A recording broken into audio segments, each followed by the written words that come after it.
Prys die Here, ons koning leef, amen. Nou ek wil net vinnig noem vir ingeval dit dalk vir iemand vreemd is dat hier tale is en dat die profetiese woord is en dit is vir jou vreemd, wil ek net vinnig noem dat dit is glad nie vreemd nie, dit is heeltemal Bybels. Die woord van die Here sê vir ons uitdruklik in 1 Korintiërs 12, 13 en 14, wanneer ons dit gaan lees om te sê, Here, nie soos ons dink nie, maar soos wat U wil hê ons moet dit doen, dan ervaar ons die waarheid van die Here daaraan. En wanneer hy sê in 1 Korintiërs 13 dat dit gaan ophou, dan sê hy wanneer die volmaakte gekom het en die volmaakte is nog nie hier nie.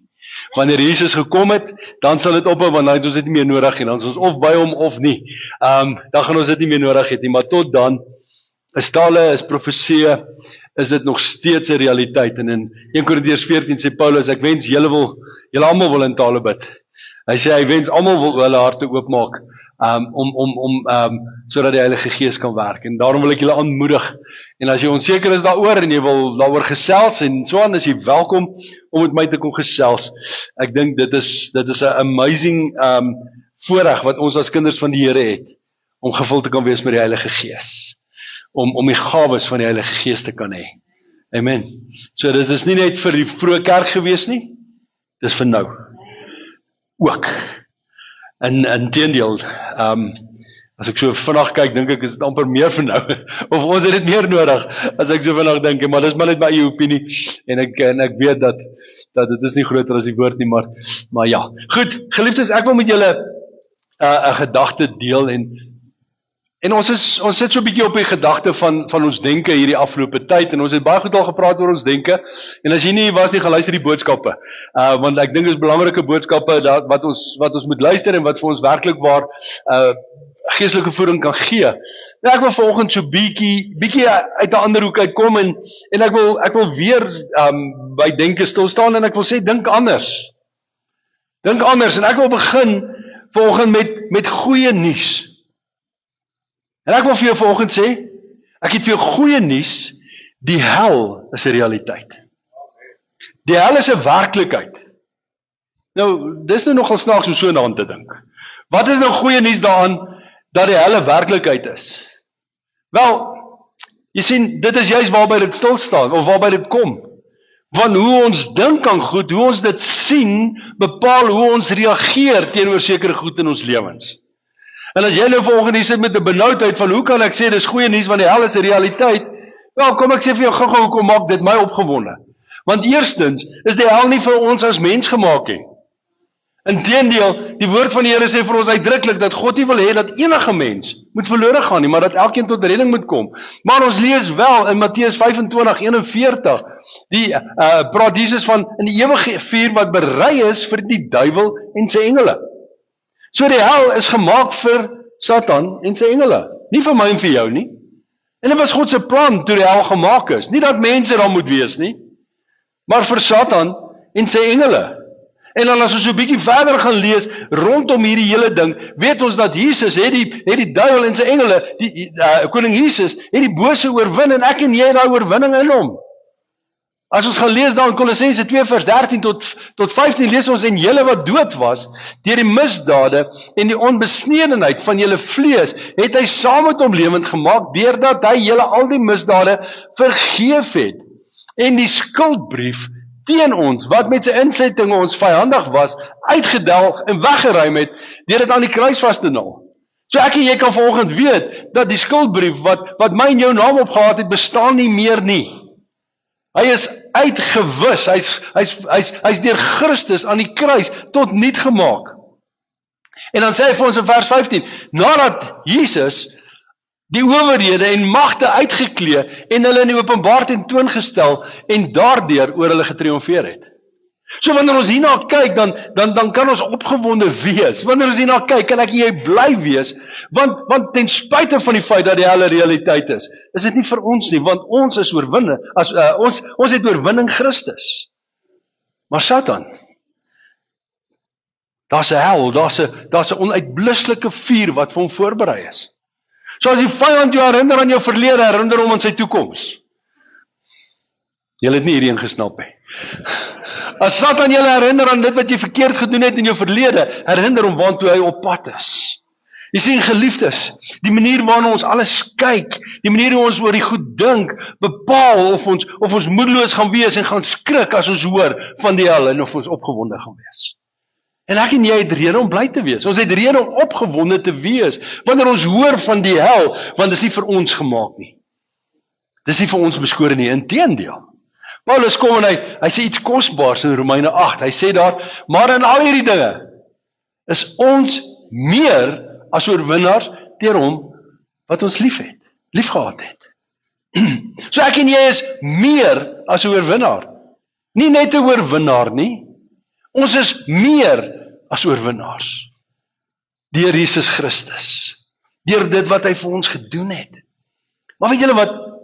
Ons as gelowiges sukkel om as oorwinnaars werklik te leef.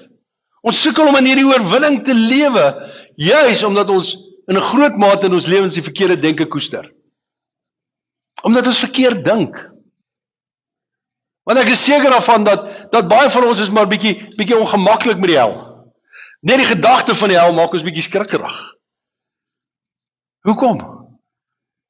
Want ons koester nie die feit dat Jesus Christus vir ons gesterf het, ons skoon gewas is deur sy bloed, en dat ons kinders van God is. En ons het 'n ewige tuiste wat vir ons bestem is nie.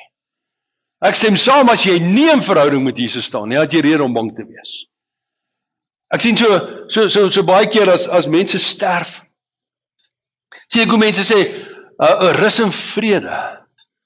Ek wil vir jou sê, as daar nie Jesus geken het nie, is daar vir hom geen vrede nie. As jy hierdie ding van ag, hy's in die hemel. Ek doen enige begrafnis van 'n man en terwyl ek, dalk moet ek dit nie sê nie, maar ek gaan dit sê. Terwyl ons die begrafnis doen, kom die vrou na my toe en die dogter en sy vertel van hierdie engel van 'n man. Kyk, dit klink vir my amper die stroop het oral uitgeloop. So soet was hierdie ou gewees. 'n Amazing ou. En die begrafnisondernemer, ek het 'n spesifieke begrafnisondernemer, het ek sommer, as ons graf toe gery het ek saam met die persoon gery, want die persoon het vinnig klaar gemaak, of vinnig daar afgehandel, en dan het ek saam met die persoon teruggery, en dit was maar net, ons het maar net lekker gesels terwyl ons so gery het, en toe ons ry, sê die begrafnisondernemer vir my, jong, hierdie was 'n moeilike ding. Ek sê vir hom, hoe bedoel jy nou? Nee, hierdie vrou het hierdie man uit die huis uitgeskom, want hy was 'n stuk gemors. Ek sê, hoe nou? Sy het nou vir my gesê, hy's 'n engel.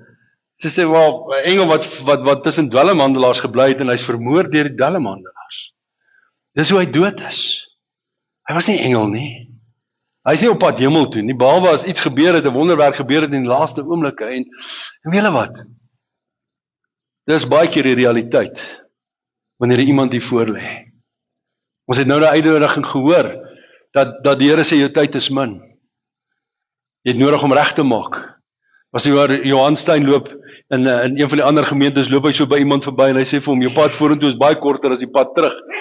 En 2 weke later is daar die einste persoon oorlede. So hoor mooi. As daar 'n uitnodiging is, as daar soos vanoggend wat die Here sê, jy moet luister, begin te luister. Moet dit nie ligtelik vat nie. Want as jy saak nie met die Here reg is nie, is jy nie 'n oorwinnaar nie. Het jy moeilikheid? Maar ek wil nie nou daaroor gepraat het nie. Kom ons gaan terug na die boodskap toe. Waar was ek gewees? Ons as gelowiges sukkel om in oorwinning te lewe, juis omdat ons verkeerde gedagtes koester. Juis omdat ons besig is met ander goed, en ons is nie besig om onsself te voed met dit wat die Here vir ons sê nie. Geliefdes, hierdie hele Bybel is vol beloftes, is vol riglyne, is vol wonderlike rigtingwysings, wat die Here vir my en vir jou gee, sodat ons in oorwinning kan leef. Want God wil hê dat ek en jy in oorwinning moet leef. Hy wil hê dat ek en jy in sy oorvloed moet leef, en dat ek en jy ten volle, sy volheid in ons lewens sal kry. Maar die realiteit is dat ons kom nie daarby uit nie. Jy sien, ons is so besig om met ander goeders ons lewe vol te maak, dat daar is nie plek vir die Here nie. Daar is nie plek vir die Gees van God nie. Daar is nie plek vir die woord van God nie. Ons het nie eers stilte tyd nie. Het julle al agtergekom, Dat die meeste mense kan nie stil raak in die teenwoordigheid van die Here nie. Jy sien, jou denke loop dieper as wat jy besef. Dit loop baie dieper en ons moet doelbewus werk om ons denke te verander. Ons het nodig om doelbewus na ons lewens te kyk, hoe ons leef en waarmee ons besig is. En ek wil volgens sê, as jy nie tevrede is met die vrug in jou lewe nie, begin doelbewus anders dink. Begin doelbewus jou lewe inrig om as oorwinnaar te begin leef. Ek hoor baie ouens sê, maar jy moenie oordeel nie. Maar die woord van die Here sê, as vrug nie goed is nie, is dit nie goed nie. So as ek hier na 'n vrot appel kyk, bly hy vrot. Al het hy die potensiaal om 'n wonderlike appel te wees of te kon wees, hy bly 'n vrot appel. En net so in my en jou lewe, as daar 'n vrotkol in ons lewens is, bly dit 'n vrotkol. En as jy nie tevrede is met die vrug in jou lewe nie, begin jou denke te verander. Begin jou fokus te verander. Sodat jy op die einde van die dag dit wat jy doen kan verander. Onthou julle wat ons gesê het? Ons sê wat jy dink bepaal wat jy dink bepaal wat jy sê bepaal wat jy doen bepaal jou gewoontes bepaal jou karakter bepaal jou eindbestemming. So ek wil volgens vir jou sê, geliefdes, as jy in jou lewe ervaar dat dinge is nie lekker nie, dit kan anders wees. Begin om dit te bedink wat jy graag in jou lewe wil hê en begin dit na te streef. Begin dit te soek. En hierby praat ek nie van positive thinking nie. Want jy kan maar op jou bed gaan sit en dink jy is 'n miljonair en as jy die oomblik gaan geld trek, gaan daar R1 miljoen in jou bank wees. En dit mag dalk gebeur, maar ek dink die kanse dat dit kan gebeur, ek weet nie hoeveel nulle moet ek aansit nie. Met ander woorde, is amper onmoontlik. Ons het nodig om ons gedagtes te begin rig waar dit saak maak. Ons het nodig om te begin bedink wat vir ons belangrik is en wat saak maak.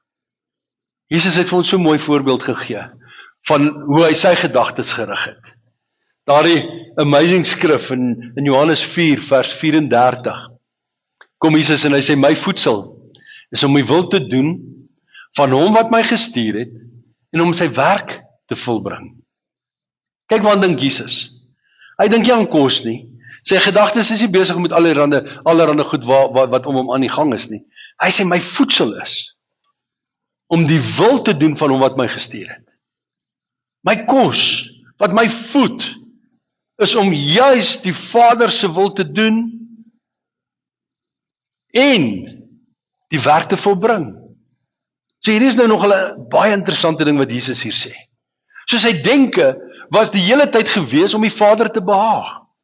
Sy denke was die hele tyd gewees op die mandaat wat hy gehad het, wat hy by God gekry het en wat hy moes doen.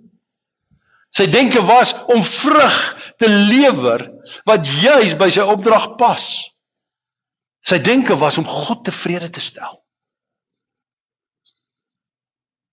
Ek wil my amper verstout om te sê, ek luister baie keer na mense hoe hulle vir my sê, die Here het vir my dit gesê en die Here het vir my dat gesê. Kyk ek nou hoe hulle leef en wat hulle doen, dan wonder ek. Ek oordeel nie, hoor. Ek wonder net.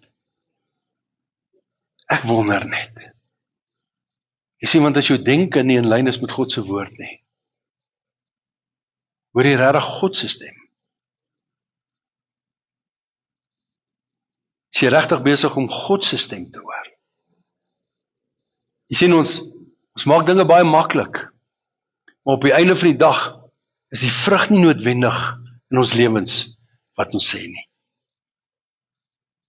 Ek kom terug na vrug toe. Jesus het hier vir ons 'n paar interessante goed gesê, 2 goed wat baie belangrik is. Hy sê ons moet werklik besef wat God se wil in ons lewens is. Ons het nodig om God se wil te ontdek. En wanneer ons praat van God se wil, dan praat ons ook van God se manier hoe hy wil hê ons moet dinge doen.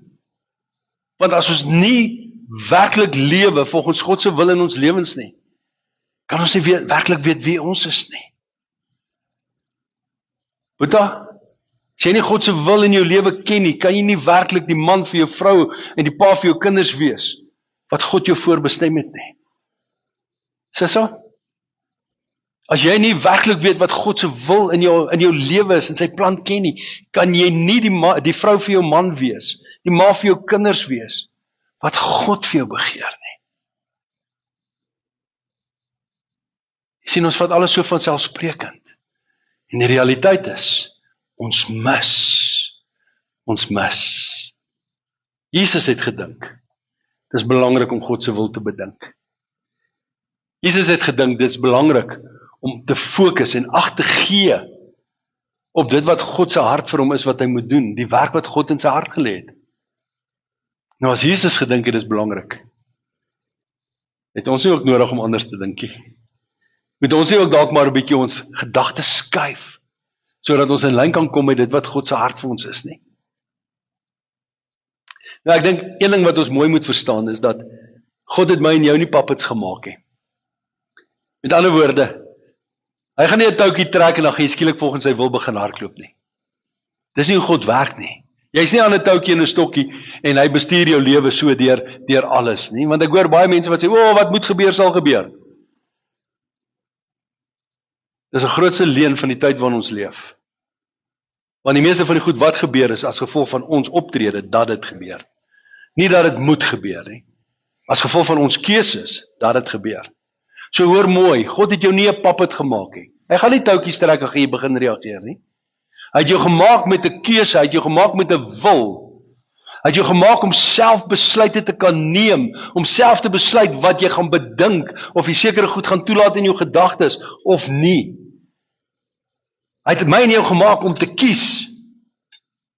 En ek en jy kan kies vandag, of ons sy volheid werklik in ons lewens wil hê, of ons sy krag ten volle in ons lewens wil hê, of nie.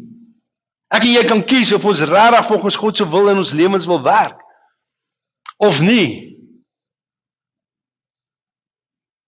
Paulus kom en hy sê vir ons nogal iets interessant. Hy gee vir ons nogal 'n amazing vers daar in Romeine 12 en ek dink ons almal is bekend met daardie skrifgedeelte. Hy sê ek vermaan julle dan, broeders, en hy gaan bysit en susters, by die ontferminge van God, dat julle julle liggame stel as 'n lewende, heilige en aan God welgevallige offer. Dan sê hy dit is julle redelike godsdiens. So met ander woorde, as jy dit gedoen het, dan het jy nou net die average geraak. Dan het jy nou net so aan alles begin raak. Dan sê hy in vers 2, hy sê, word nie aan hierdie wêreld gelykvormig nie, maar word verander deur die vernuwing van julle gemoed, sodat julle kan beproef wat die goeie en welgevallige en volmaakte wil van God is. Ek wil volgens hierdie gedeelte vir julle voorhou uit die Passion Translation. Nou die Passion Translation is 'n vertaling of 'n verklaring baie soos wat die Message vertaling en die boodskap is. Maar hoor gou, hoe sê hy dit? Hy sê, beloved friends, what should be our proper response to God's marvelous mercies? I encourage you to surrender yourselves to God to be His sacred, living sacrifice and live in holiness, experiencing all that delights His heart. For this becomes our genuine expression of worship. Tja, dis nogal 'n mondvol, nie waar nie? Dis nogal baie interessant hoe hy dit hier sê. Hy sê, man, ek moedig julle aan om aan God totaal oor te gee, sodat in alles wat julle doen, julle 'n heilige, lewende offer aan God kan wees. Dan sê hy, live in holiness. Wat beteken dit as hy sê, leef in heiligheid? Hy sê, lewe afgesonder vir God. Moet nie so gemaklik in alles om jou inpas nie. Hy sê, lewe afgesonder, sodat jy kan ondersoek en najag wat God se hart vir jou is. En dan sê hy dit nogal, hy sê, dit is wanneer jou lewe 'n uitdrukking van aanbidding word. Hy sê, en God soek nie net oomblikke van aanbidding nie. Sy hart dit is dat ons as mense lewe 'n uitdrukking van aanbidding sal wees. En hier is net vers 1. Kyk wat sê in vers 2, hy sê, stop imitating the ideas and opinions of the culture around you, but be inwardly transformed by the Holy Spirit through a total reformation of how you think. So hy sê mense, is tyd vir 'n totale transformasie. Dat ons 'n totale transformasie moet ondergaan deurdat ons denke getransformeer word deur die Heilige Gees. En dan gaan hy verder. Hy sê, this will empower you to discern God's will as you live a beautiful life, satisfying and perfect in His eyes. So wanneer ek en jy toelaat dat die Heilige Gees ons denkpatrone vernuwe, wanneer ek en jy toelaat dat die Heilige Gees in ons harte en in ons lewens werk, sê hy, dan sal jy op 'n plek kan kom waar jy so kan lewe, waar jy so deur die krag van die Heilige Gees kan funksioneer, dat wat jy ook al doen, dat dit in God se oë aanvaarbaar en goed sal wees. Ja, hier is al 'n amazing gedeelte wat hy hier noem. Dit is nogal mooi hoe hy dit sê. En dit is presies wat Jesus ook gedoen het. Dis juist die Heilige Gees wat hom gelei het, wat vir Jesus gelei het, om juist die regte goed te doen. Ons lees daarin in Handelinge 10 vers 2 wat Petrus sê, met betrekking tot Jesus van Nasaret, hoe God hom gesalf het met die Heilige Gees en met krag. Hy het die land deurgegaan, goed gedoen en almal genees, wat onder die mag van die duiwel was, omdat God met hom was. Jy sien, ons het nodig om ons harte oop te stel. Ons het nodig om toe te laat dat die Gees van God ons lei, sodat ons die wil van God kan kry. En sonder die Heilige Gees wil ek vandag vir jou sê, geliefde, jy sal nooit die wil van God in jou lewe ervaar nie. Nie sonder die Heilige Gees nie. Inteendeel, Paulus kom en hy sê vir ons in 1 Korintiërs 12 vers 3, sê hy vir ons dat ons nie eers Jesus Christus as die Seun van God kan herken sonder die Heilige Gees nie. Maar weet wat, ons lewe sommer net so in die lig. Ons lewe sommer so as normale mense. Ons gee nie ag op die Heilige Gees nie, ons gee nie ag op die krag en die werking wat hy doen in ons lewens nie. Dan wil ons sê, maar ek weet wat God se wil in my lewe is. Hoor gou mooi. As jy nie deur God se Gees gelei word nie, sal jy nie weet wat die wil van God in jou lewe is nie. So, dis nou nogal harde woorde wat ek sê. Maar hoor gou mooi. Hierdie woorde het God al vir ons gegee in Esegiel. Hy sê daar in Esegiel 36 vers 27, en ek sal my Gees op in julle binneste gee, en sal maak dat julle in my insettinge wandel, en my verordeninge onderhou en doen. So ek wil volgende vir jou sê, geliefde, as jy sukkel om die wil van God in jou lewe te doen, as jy sukkel om reg te leef, dan is dit omdat die Heilige Gees nie aktief binne in jou is nie. Is omdat jy nie toelaat dat die Heilige Gees jou lei nie. So as jy sukkel om sekere goed te los, begin stil te raak voor die Heilige Gees. Vra vir hom om jou te lei, vra vir hom dat sy krag vir jou wysheid sal gee. Ons het juis die beloftes van die Heilige Gees. Wanneer Jesus sê, maar die trooster, die Heilige Gees wat die Vader in my naam sal stuur, hy sal julle alles leer en sal julle herinner aan alles wat ek vir julle gesê het. So ons het die belofte van die Heilige Gees. Hy sê in Johannes 16 vers 13, hy sê, maar wanneer hy gekom het, die Gees van die waarheid, sal hy julle in die hele waarheid lei, want hy sal nie uit homself spreek nie, maar alles wat hy hoor, sal hy spreek en die toekomstige dinge aan julle bekend maak. So ek wil julle aanmoedig. Ek wil julle volgend aanmoedig, geliefdes. As ek kon, sal ek julle dalk so 'n bietjie wou skud, en julle toelaat om my bietjie te skud. Dis hy begin te let op die Heilige Gees. Begin te let op die inspraak van die Heilige Gees in jou lewe.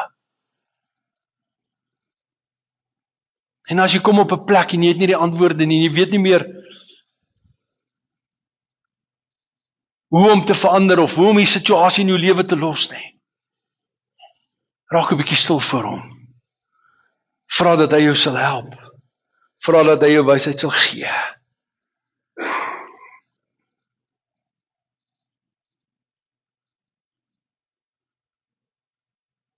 Ek wil gou 'n laaste gedagte met jou deurgaan vanoggend.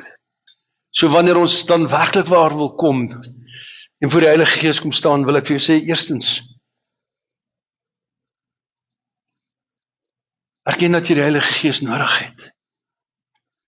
As jy nie weet om te verander nie, begin besef, ek het die Heilige Gees nodig. En as jy dink jy is in beheer, jy's alright, dan eers wil ek vir jou sê, weet jy die Heilige Gees nodig. So erken jy die Heilige Gees nodig. Tweede ding wat jy kan doen, is sonder jouself af van dit wat jou aandag aftrek. Derde ding wat jy kan doen, stel jy oop vir die inspraak en werking van die Heilige Gees in jou lewe. Stel jy oop. Had een keer 'n ouetjie in daar in Jan Kempdorp het hy vir sy pelle gesê, ek sal myself nie so verneder om in tale te bid nie. En raai wat? Die Heilige Gees het hom ook nie verneder om enigiets te doen nie. En op die einde het sy lewe gemors gedraai. Hoor mooi? Stel jouself oop vir sy inspraak. Vierde punt, maak tyd in die teenwoordigheid van die Heilige Gees. Maak tyd. Ja, maar pastoor, my dag is so besig. Ek weet myne ook. As ek nie eers tyd gemaak het nie, is daai besige gemors. So maak tyd, koop tyd uit. Vra die Heilige Gees om jou te lei. Daar's nie 'n skande om toe te laat dat die Heilige Gees in jou werk nie. 6de punt. Raak stil en luister vir sy inspraak. Nou hierdie is 'n baie moeilike ding. Jy weet, manne sal sê, vrouens kan dit nie reg kry nie. Of jy sê manne kan dit nie reg kry nie. Vrouens kan nog stil raak. Kyk 'n bietjie as hulle vir jou kwaad raak, hoe stil raak hulle. Maar ons manne, ons sukkel. Of sal ek sê, ek sukkel om stil te bly. Net stil te raak. Raak stil. Laaste punt wat ek wil noem. Ons begin te doen wat hy vir jou sê. En as jy die oggend besig is met jou stilte tyd en jy ervaar dat die Here vir jou iets sê, skryf dit op. Skryf dit op. Kyk daarna, kyk gereeld daarna. Maak 'n nota daarvan. En begin dit toe te pas in jou lewe. En as die Here vir jou iets simpels gee om te doen, luister. As hy vir jou iets eenvoudig gee om te doen, luister. Begin dit te doen. Want weet jy wat? As die Here jou nie met die klein goed kan vertrou nie, hoe moet hy jou met die groot goed vertrou? Wat hy eintlik vir jou wil gee. As ons nie ag gee op die klein goedjies wat die Here vir ons sê nie, hoe kan hy ons met meer vertrou? Dat ons gehoorsaam sal wees. Kom ons soek die wil van God vir ons lewens. Kom ons soek dit wat God deur ons wil bereik. Kom ons streef daarna. Kom ons bid saam. Here, baie dankie vir die woord. Dankie vir die Gees. Dankie Here dat ons kan weet dat U het juis Uself vir ons gegee aan daardie kruis, sodat ons in oorwinning kan leef. Here, maar ook sodat U woord 'n waarheid in ons harte en ons lewens kan wees. En daarom wil ek vanoggend bid, Abba Vader, dat U ons sal help. Here, dat U ons sal lei. Heilige Gees, dat U doel en U plan in en deur ons sal bewerk. Here, sodat ons sal hoor wat U vir ons sê, dat ons sal hoor wat die Vader se wil afsonderlik vir elkeen van ons sal wees. Here, elkeen van ons in ons harte sal ervaar wat U wil is, wat U plan is. Here, want ons is verskillende mense, ons is almal deel van hierdie liggaam, maar ons is verskillend. Here, in hierdie liggaam, in die geestelike liggaam is party van ons ore, en party van ons is oë, en party van ons is neus. Here, maar party van ons is dalk ook darm, niere, lewer. Here, wat so noodsaaklik is om hierdie liggaam gesond te hou. En ek wil vanoggend bid dat U ons sal wysheid gee. Here, sodat ons nie net sal weet wat U wil is nie, maar dit ook sal kan doen.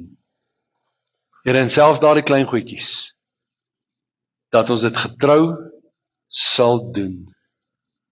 En ons eer U en ons loof U. Dankie, Abba Vader. Amen.